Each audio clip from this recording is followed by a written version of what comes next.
초대교회는 역사상 가장 모범적인 교회로 여겨집니다. 그런데 그들도 지금 이 땅을 사는 우리들처럼 걱정과 고민과 내부적인 갈등이 있었던 것 같습니다. 특히 당시는 로마의 환경 속에서 살았기 때문에 그 로마 식민 통치 안에서 신앙을 지키는 것은 무척이나 까다롭고 어려웠던 것 같습니다. 로마의 황제를 신으로 섬기는 문화가 있었고 거대한 이방 신전이 눈앞에 보여지는 그런 현실이 있었고요. 세상의 흐름이 모두 하나님이 아닌 다른 신들을 향해 있었기 때문에 초대교회가 살았던 그 삶의 자리도 만만치 않았던 것 같습니다. 예를 들어 이런 것입니다. 하나님이 만유해 주시고 하나님이 모든 것을 창조하셨다고 고백하는 예배를 드리고, 보통 가정에서 예배를 드렸겠죠. 그렇게 예배를 드리고 문을 열고 그 가정을 벗어나서 고개만 들어도 그 지역의 가장 큰 신전, 이방 신전이 눈에 보이는 그런 상황이었던 것 같습니다. 이런 상황 속에서 초대교회 성도들은 우리처럼 두 마음에 흔들릴 유혹을 받았던 것입니다. 그러나 이런 유혹은 단순히 내적 갈등으로 끝나지 않았고 이 두 마음이 결국 교만으로 발전하여서 나 자신과 공동체를 무너뜨리는 결과를 가져오게 되었던 것이죠. 오늘 우리는 이 본문 야고보서 말씀을 통해 교만의 본질이 무엇인지를 한번 살펴볼 것이고, 또한 교만을 넘어서 겸손히 하나님의 뜻을 따르는 길이 무엇인지를 한번 살펴보도록 하겠습니다. 첫 번째로 살펴볼 것은 교만입니다. 하나님의 자리에 앉은 사람들입니다. 야고보서 4장 11절과 12절을 보십시오. 형제를 비방하는 행위를 다루고 있는데요. 야고보는 비방이라는 이 말을 단순히 험담하는 것이라고 말하지 않고 이 비방이라는 행위를 하나님 자리에 앉으려고 하는 교만한 태도라고 말하고 있습니다. 11절입니다. 11절 여러분 함께 읽어보겠습니다. 11절입니다. 형제들아 서로 비방하지 말라. 형제를 비방하는 자나 형제를 판단하는 자는 곧 율법에 비방하고 율법을 판단하는 것이라. 내가 만일 율법을 판단하면 율법의 준행자가 아니요 재판관이로다. 여러분 여기서 11절에서 비방이라는 이 단어는 깎아내리듯이 말한다라는 의미가 있습니다. 성경에 보면 모세와 하나님을 향하여 원망했던 것처럼 정당한 권위를 의심하고 어떤 사람을 은근히 헐떠들며 잘못된 고발을 하는 것을 비방이라고 합니다. 그러니까 여러분, 정당한 방식으로 그 사람과 어떤 일에 대해서 비판하는 것과는 사실 구분이 되고 있는 것이죠. 원어로 보면요, 비방과 비판의 가장 큰 차이가 무엇인 줄 아십니까? 그것은 의도적인 것인가, 그렇지 않은 것인가의 차이입니다. 비방은요, 의도적으로 혹은 은근히 혹은 작정하고 그 사람을 악의적으로 깎아내리는 것을 의미합니다. 야고보가 이 구절들을 기록하면서 문법적으로 현재 시제를 썼습니다. 여러분 헬라어의 현재 시제의 가장 중요한 의미는요, 지속과 반복입니다. 그러니까 동사가 현재 의미로 사용되었다는 것은 지속적으로, 반복적으로 그렇게 하고 있다는 이야기이지요. 이 말은 우리가 어떤 사람을 비방할 때 어떻게 한다는 것입니까? 지속적으로, 반복적으로, 또한 여러 가지 방법으로 그 방법을 발전시켜서 그 사람에게 가장 심각한 피해를 주기 위해서 내 말을 멈추지 않는 것. 그것이 오늘 이 본문에서 이야기하는 비방입니다. 야고보는 이렇게 비방하는 사람들을 향해서 율법을 판단하는 것이라고 말하고 있습니다. 이것은 우리가 율법을 제정하신 하나님보다 더 높은 자리에 앉으려고 한다라는 그 의미인 것이죠. 여러분 12절을 계속 보십시오. 12절을 보면요, 입법자와 재판관은 오직 한 분이시니 라고 이야기합니다. 하나님은 우리에게 율법을 제정할 권한과 그것을 판단할 권한을 주시지 않으셨습니다. 오직 그것의 주권은 하나님께 있는 것이죠. 그런데 야고보는 형제를 비방하는 사람들을 향해서 내가 하나님의 자리에 앉아서 하나님의 역할을 빼앗아가는 사람이라고 소리치고 있는 것이죠. 여러분, 바로 이런 사람이 오늘 본문에서 이야기하는 교만한 사람입니다. 그렇게 교만한 사람은 하나님의 자리에 앉아서 하나님의 역할을 하고 싶어 하는데요. 그 사람들이 궁극적으로 하고 싶어 하는 것이 무엇인 줄 아십니까? 바로 사람을 굴복시키고 사람을 조정하고 싶어 하는 것입니다. 비방을 통해서 어떤 사람을 굴복시키고 어떤 사람의 행동을 조정하고 싶어 하는 것이죠. 그게 비방의 목적인 것입니다. 그래서 혼자 하다가 안 되면 마음 맞는 사람들을 모아서 세력을 조성해서 내가 원하는 내 뜻대로 내 주변을 만들고 싶어 하는 것이죠. 결국 여러분, 형제를 비방하는 것은 내 뜻을 이루기 위한 하나의 방법이 되는 것입니다. 제가 대학을 다닐 때, 지금은 아닙니다. 제가 대학을 다닐 때 그 각 대학 선교단체들이 있었습니다. 예수전도단, CCC, IVP, IVF 이런 유명한 선교단체들이 있었고, 여러분, 그 안에서 여러분 훈련 받으신 분들이 계실 것입니다. 저는 예수전도단이라는 단체에서 대학교 때 훈련을 받았습니다. 거기에 보면 DTS라는 훈련이 있어요. 대학생들을 모아놓고 합숙을 합니다. 합숙이 끝나면 같이 선교 여행을 갑니다. 여러분, 그렇게 젊은 대학생들을 모아놓고 한 6개월 합숙을 하거든요. 여러분, 그 합숙을 할 때 가장 큰 문제가 무엇인 줄 아십니까? 대학생들을 모아놓고 합숙을 하면 뭐가 제일 문제일 것 같습니까? 아무도 모르시는데요. 세력이 구성됩니다. 이렇게 딱 세력을 구성해서 그 세력 안에서 이 집단 안에서 한 열댓 명 모입니다. 그 집단 안에서 세력을 구성해서 자기가 원하는 대로 그 일들을 진행시키기 위한, 그러니까 사람을 조종하기 위한 모습들이 한 2주차, 3주차가 지나게 되면 이렇게 보여지게 됩니다. 첫 주, 둘째 주는 서로 너무 좋아요. 막 행복해 합니다. 내가 결정해서 이 훈련에 들어왔다 하면서 서로 축복하면서 막 안아주고 막 서로 울고 합니다. 한 3주차 지나면 청소 문제가 걸립니다. 누가 화장실을 청소할 건데, 부터 누가 식사를 준비할 건데, 이렇게 해서 그 안에 있는 이 인간의 내면 안에 있는 본인의 모습들이 다 드러나게 되는 것이죠. 근데 여러분, 그게 조정되는데 훈련 끝날 때까지 그걸 조정하는 겁니다. 은혜를 받아도 잘 조정되지 않아요. 서로 비방하게 됩니다. 서로 간사님들을 찾아가서 얘가 이랬어요. 정말 대학생들이 마치 초등학생들처럼 서로 고자질하고 그럽니다. 그 공동체 안에서 그런 모습들이 다 드러나고 그렇게 선교 훈련을 가게 됩니다. 외국에 나가서 또 몇 개월을 훈련을 하게 되죠. 여러분, 이런 문제들이 정말 인간 내면에 있는, 인간의 가장 깊숙한 곳에 숨어 있는 인간의 어떤 제약된 모습입니다. 여러분, 이런 문제들이 교회도 어렵게 하고 가정도 어렵게 하고 공동체도 어렵게 하는 것이죠. 그리고 자기 자신도 어렵게 하는 것입니다.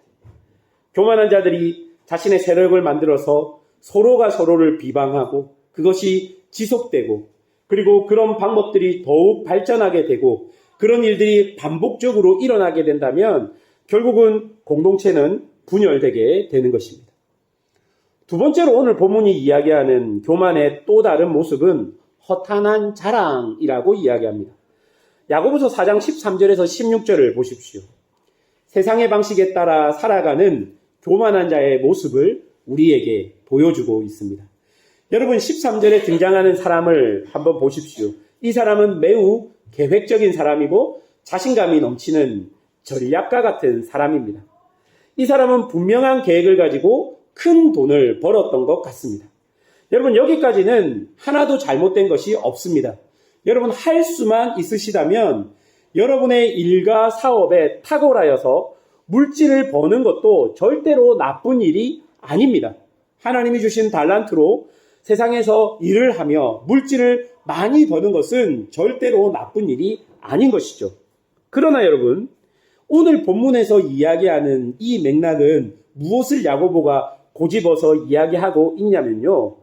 그들이 세상 속에서 그냥 세상 사람들처럼 살았기 때문입니다. 세상 속에서는 세상 사람들처럼 살고 교회 와서는 신자로 그렇게 생각하고 살았기 때문에 이게 문제가 되는 것이죠. 여러분, 하나님의 백성은 세상에서 사업할 때나 일을 할 때, 결정할 때, 모든 때에 하나님의 백성으로 살아야 하는데, 오늘 야고보서에 나오는 이 사람, 13절에 나오는 이 사람은 세상 속에서 하나님의 백성이 아닌 세상에서 사는 사람들처럼 결정하고 세상의 사람들의 방식대로 살아가고 있는 것입니다. 한마디로 두 마음을 가지고 살아가고 있다는 것입니다. 여러분, 하나님의 백성이 이렇게 두 마음을 가지고 살게 되면 결국 어떻게 됩니까? 세상과 교회가 구분되지 않게 되는 것입니다. 세상이 교회 안으로 들어오게 되는 것입니다. 여러분, 우리가 생각할 때는 때와 장소에 따라서 착착 변하면 되는 거 아닙니까? 목사님, 교회에서는 교인처럼 살아가고 세상에서는 세상 사람처럼 살아가면 되지 않습니까? 라고 생각할 수도 있겠다 싶습니다. 그런데 여러분, 인간이 어떤 존재입니까? 인간이라는 존재는 그 행동이 지속되면 그 행동이 습관이 됩니다. 그리고 그 습관이 결국 우리의 가치관이 되는 존재입니다. 그래서 여러분, 왜 행동을 조심하라고 합니까? 그 행동이 여러분의 습관이 되는 것이고 그 습관이 여러분의 가치관이 되어서 결국 여러분이 중요한 것들을 결정할 때 그 가치관대로 결정하게 되는 것이죠. 목사님, 저는 세상에서는 세상처럼 살 수 있고 그리고 저는 교회 와서는 교인처럼 살 수 있습니다. 여러분, 인간의 존재는 절대 그럴 수 없습니다. 여러분이 세상에서 세상 사람들처럼 살면 그것이 여러분의 습관이 되어서 결국 그것이 여러분의 가치관이 되고 결국 여러분은 세상 사람들의 방법에 따라서 결정하게 될 수밖에 없다는 것이죠. 그런 사람들은 교회를 다니지만 주님이 다시 오시는 종말을 잊고 사는 사람들입니다. 종말이 별로 중요하지 않습니다. 주님 다시 오시는 게 중요하지 않습니다. 지금 당장 내 눈앞에 있는 어떤 이익과 어떤 욕심이 더 중요한 것이죠. 그리고 여러분 15절에 보면 그들은 종말뿐만 아니라 주의 뜻도 잊고 살아간다 라고 말하고 있는 것입니다. 자신의 인생과 사업, 삶에서 하나님이 아닌 자신이 주인 되어 돈을 벌고 자신의 뜻대로 살아가길 원하고 있다는 것입니다. 그리고 그것이 무엇이 됩니까? 그것이 자랑이 됩니다. 16절입니다. 이제도 너희가 허탄한 자랑을 하니 그러한 자랑은 다 악한 것이라. 여러분, 허탄한 자랑은 하나님이 없이 자신의 확신으로 이루어진 오만입니다. 하나님이 없이 나는 성공할 수 있어. 봐봐, 하나님이 없이도 나는 잘 먹고 잘 살잖아. 그렇게 자랑하는 것. 그것이 바로 하나님 없이도 괜찮다는 오만인 것이죠. 13절에 어떤 사람이 확신을 가지고 이렇게 하면 잘 될 거야. 이것은 분명히 될 수밖에 없어. 확실해. 이런 자부심을 갖고 사는 것을 오늘 본문은 오만이라고 말하는 것입니다. 즉, 사람들이 자신의 인생과 다른 중요한 것들을 계획할 때 하나님을 제쳐놓고 자신이 생각하고 원하는 뜻대로 다 되어갈 것이라는 자신감, 다 되어간 것을 보고 거봐, 하나님 없이도 괜찮잖아 라고 말하는 사람들이 세상 사람들이 아니라 교회를 다니는 하나님의 백성이라는 거예요. 그게 바로 오만이라는 것입니다. 그런 오만이 자랑이 되어버린 상황들을 한번 여러분 생각해 보십시오. 그리고 그 오만들이 믿음으로 둔갑하는 상황들도 너무 많이 우리 주변에 일어나고 있습니다.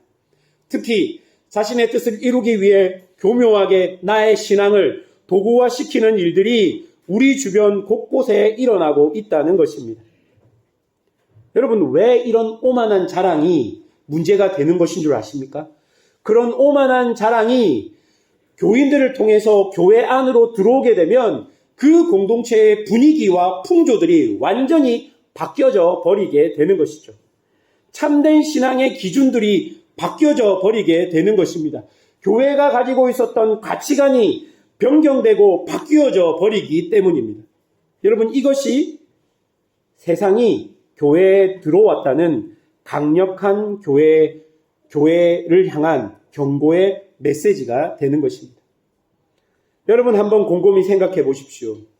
어느 순간 교회가 세상이 추구하는 것들을 교회의 자랑으로 삼기 시작했고, 많은 교회들이 세상의 성공과 자랑들, 그것을 부러워하면서 본인의 교회들도 그렇게 되기를 원합니다. 어떤 교회는 땅을 샀는데 땅값이 올랐대. 하나님께서 은혜를 주셨네. 여러분, 그 은혜입니까? 모르겠어요, 저는. 어떤 교회는 아파트 앞에 잘 자리 잡아서 성도들이 돈을 많이 내서 건축했는데 아파트 앞에 잘 자리 잡아서 성도들이 많이 왔네. 그 빚을 다 갚았대. 은혜네. 잘 모르겠어요.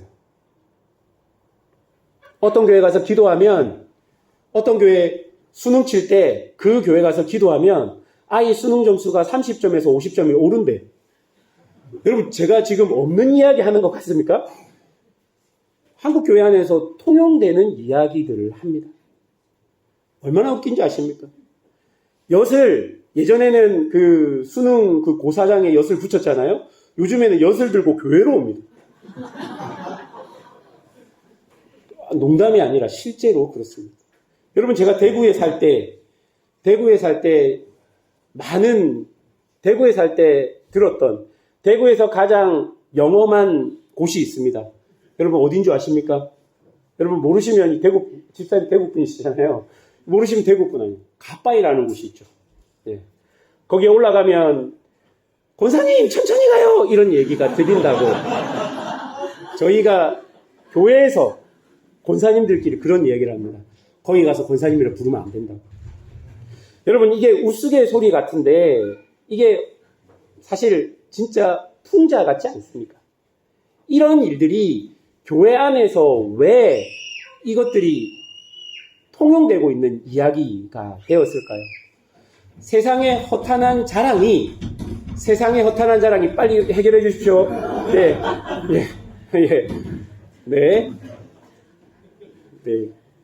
교회의 허탄한 자랑이, 교회 안에 그 세상의 허탄한 자랑이 교회 안으로 들어와서 교회의 자랑이 되었던 것입니다.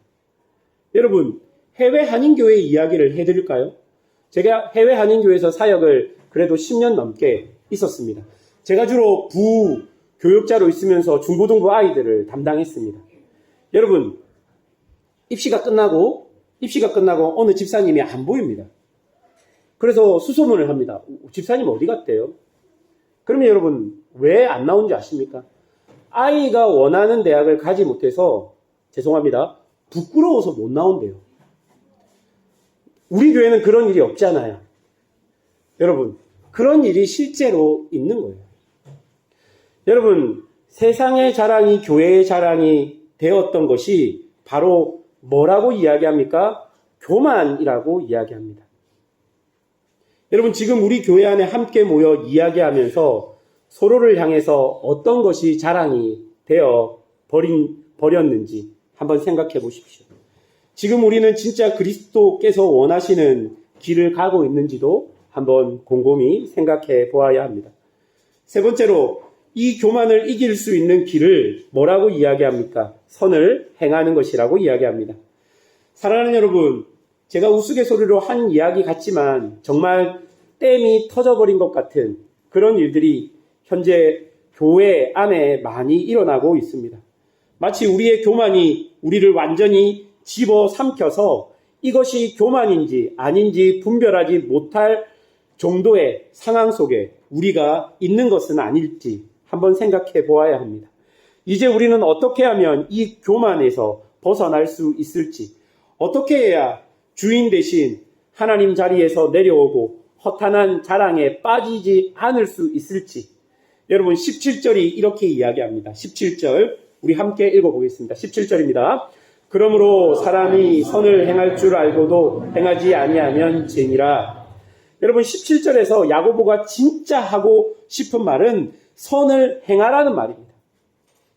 선을 행하라고 말하고 있습니다. 우리가 선을 행해야지만 우리의 교만의 자리에서 내려올 수 있게 된다라고 이야기하는 것이죠.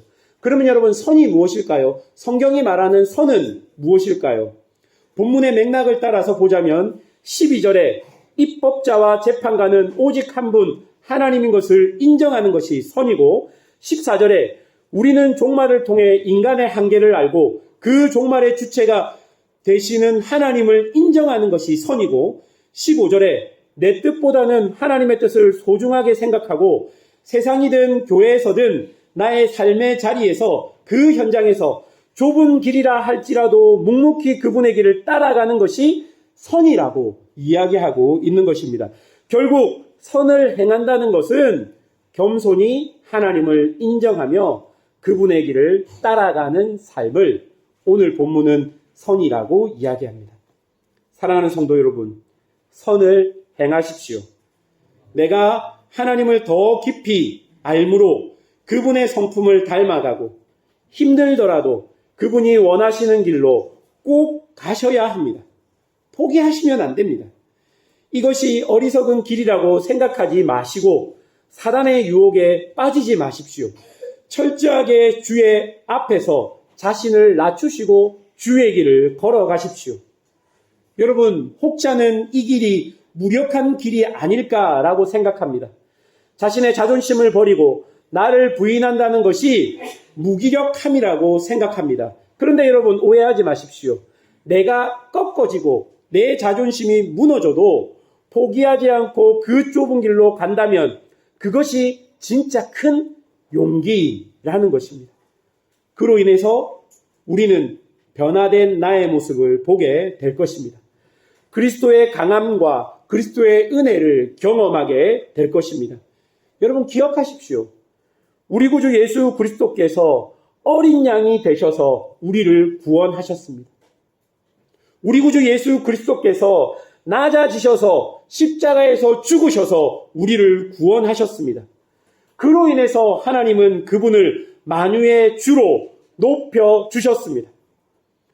교만이 강한 것이 아니라 자신을 낮추면서까지 자신의 길을 묵묵히 걸어간 예수 그리스도의 길을 뒤따라가는 사람들이 강한 사람입니다.